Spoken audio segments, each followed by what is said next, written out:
सबसे पहले है systemic mycosis. Systemic mycosis simply relate करता है इनहेलेशन ऑफ स्पोर्स। स्पोर्स मतलब इसके अंदर सबसे ज़्यादा स्पोर्स ही होंगे इसकी चारों टाइप्स में। इसके अंदर एक सॉइल के अंदर जो होगा वो मोल्ड की फॉर्म में होगा, और लंग्स के अंदर या बॉडी के अंदर ये होगा यीस्ट या सेफिरूल्स की फॉर्म में। अब यीस्ट यीस्ट की फॉर्म में लंग्स में, सॉइल में, मोल्ड की फॉर्म में। ये दो चीज़ें बस याद रखने वाली हैं। इसके बाद अब आ गया सिस्टेमिक फंजाई डिजीज़। ये कौन कौन सी डिजीज़ कॉज करते हैं? ये सबसे पहली तो बात ये है, ये इंडेमिक फंजाई होती है। इंडेमिक फंजाई मतलब ये लोकलाइज्ड होती है, ये एक स्पेसिफिक रीजन के अंदर ये होती है कि एक स्पेसिफिक रीजन होता है जिसके अंदर ये कॉज करती है, और उस रीजन के अलावा मतलब जैसे कि अमेरिका के अंदर कॉज करती है या इधर उधर। अब इसका ये है कोकीडायोड्स, हिस्टोप्लाज्मा, ब्लास्टोमाइसिस एंड पैराकोकीडायोड्स। ये इसकी 4 टाइप्स हैं। सबसे पहले हम करेंगे कोकीडायोड्स। कोकीडायोड्स की अब यहाँ पर हमने 5-6 चीज़ें करनी है जो हम हर स्पीशी की करते हैं। सबसे पहले तो है कोकीडायोड्स की डिज़ीज़। ये डिज़ीज़ कौन ये कॉज करता है? कोकीडायोड्स इमाइटस। इमाइटस इसे कॉज करता है। जैसा कि अभी यहाँ पर बात की थी, ये डाइमॉर्फिक होते हैं, मतलब ये मोल्ड्स की फॉर्म में भी हो सकते हैं और ये यीस्ट की फॉर्म में भी हो सकते हैं। तो प्रॉपर्टीज़ में डाइमॉर्फिक में मोल्ड और सेफिरूल्स इन द टिश्यूज़, मतलब मोल्ड की फॉर्म में पाए जाते हैं, और हमारे टिश्यूज़ के अंदर ये किस फॉर्म में पाए जाते हैं? सेफिरूल्स की फॉर्म में पाए जाते हैं। अब ये बताने वाली बात है कि ये सेफिरूल्स क्या होते हैं, ये इंपॉर्टेंट चीज़ है। इसके बारे में अभी हम नीचे डिस्कस करेंगे ये सारा। अब सबसे पहले इसमें ट्रांसमिशन एंड एपिडर्मिनोलॉजी। एपिडर्मिनोलॉजी मतलब वो कहाँ पैदा होता है, कहाँ वो लोकलाइज्ड है। और ट्रांसमिशन जो है उसकी वो ये है कि जियोग्राफिकल लोकेशन पहले इसकी बता दी, ये साउथ वेस्टर्न यूनाइटेड स्टेट में पाया जाता है, लैटिन अमेरिकन में and lower Sonoran life zone में। ये बस इंपॉर्टेंट याद करने वाला है, south western United State as a MCQs आ जाता है ये बहुत। अच्छा, अब इसके अंदर ये सॉइल के अंदर हाइफाज और आर्थोस्पोर्स वगैरह के ज़रिए, मतलब ये अब इसकी ट्रांसमिशन के बारे में बात करनी है ना, तो ये सॉइल में हाइफाज के ज़रिए ट्रांसफ़र होता है। जो हाइफाज होते हैं वो बनाते हैं आर्थोस्पोर्स।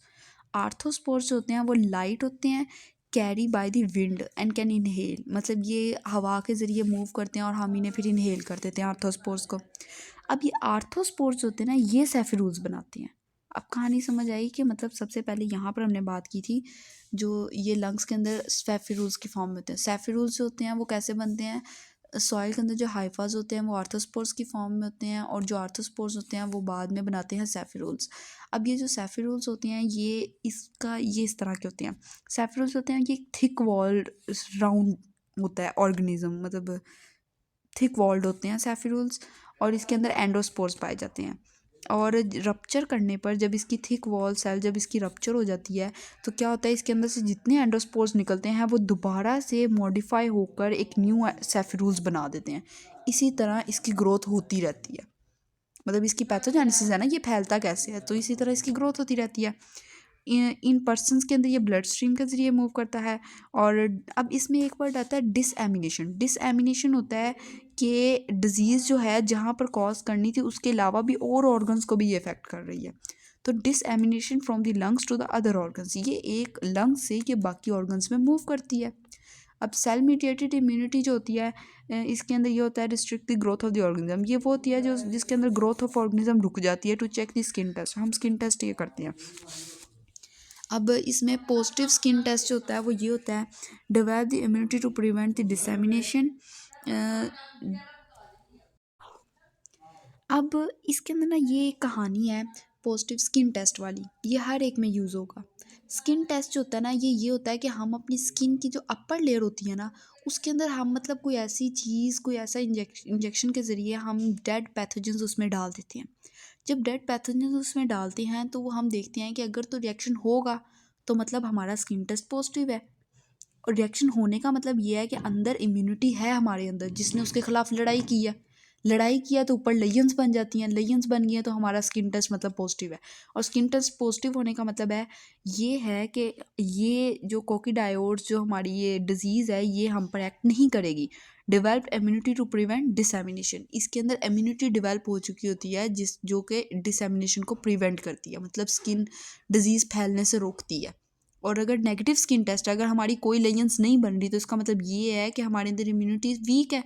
इम्यूनिटी वीक है, पर्सन सेलुलर इम्यूनिटी, मतलब पर्सनस की सेल्स की इम्यूनिटी वीक है, सुप्रेस्ड बाय द ड्रग और द डिजीज़। वो ड्रग की वजह से या किसी डिजीज़ की वजह से सुप्रेस हो गई है। अब क्लिनिकल फाइंडिंग क्या है? क्लिनिकल फाइंडिंग में एसिम्प्टोमिक्स है, सिम्प्टोमेटिक है, मतलब इसके अंदर कोई सिम्टम्स शो नहीं होती, ये हर एक के अंदर ही होगा। यूज़ टेस्ट, हम टेस्ट यूज़ करते हैं प्रेजेंस ऑफ द एंटीबायोटिक्स के लिए लंग्स वगैरह में, फिर 50% और द 10% एरिथमा नोडोसम, ये एक इंपॉर्टेंट चीज़ है। EN, ये सारा कुछ ना इसके अंदर काफ़ी कुछ बताया गया, तो आगे इसके लिए सब कुछ ईजी हो जाएगा अगर हम ये एक दफ़ा कर लेंगे। जो EN होता है ना, एरिथीमा नोडोसम, एरिथीमा नोडोसम एक लेयन्स होती हैं जो हमारी बॉडी के अपर लेयर पर बनती हैं, और ये इसमें हम वैली फीवर भी कहते हैं और डेजर्ट हीमाटिज्म भी कहते हैं। वैली फीवर कैलिफोर्निया की वजह से इसे कहते हैं। और इसके बाद ये एरिथ्रोमा EN जो होता है रेड रेड टेंडर नोड्यूल्स बनाता है। और ये स्किन टेस्ट होते हैं वो स्किन टेस्ट में उसके बाद इसमें स्किन टेस्ट वगैरह करते हैं, उसके बाद लैब। अब इसकी आगे लैब डिग्नोसिस के अंदर ना सबके अंदर हमने ऑलमोस्ट यही करते हैं, कल्चर करते हैं सेबोर्ड एगर एट 25 डिग्री सेल्सियस। और इसके अंदर सीरोलॉजिकल टेस्ट में IgM और IgG यूज़ करते हैं, ये MCQs के लिहाज से इंपॉर्टेंट है। और कॉम्प्लीमेंट फिक्सेशन या PCR वगैरह इसके अंदर यूज़ करता है। इसके बाद ट्रीटमेंट में एम्फोटेरिसिन B और इंट्रोकोनाजोल वगैरह और फ्लूकोकोनाजोल मेनिंजाइटिस में यूज़ करते हैं, एम्फोटेरिसिन B और इंट्रोकोनाजोल वैसे यूज़ करते हैं। प्रिवेंशन ये है कि हम ऐसे एंडेमिक एरियाज़ में जाएँ ही ना जहाँ पर ये पैदा हो रही है। इसमें एंडेमिक एरिया कौन सा था? South western and the United state of the Latin America.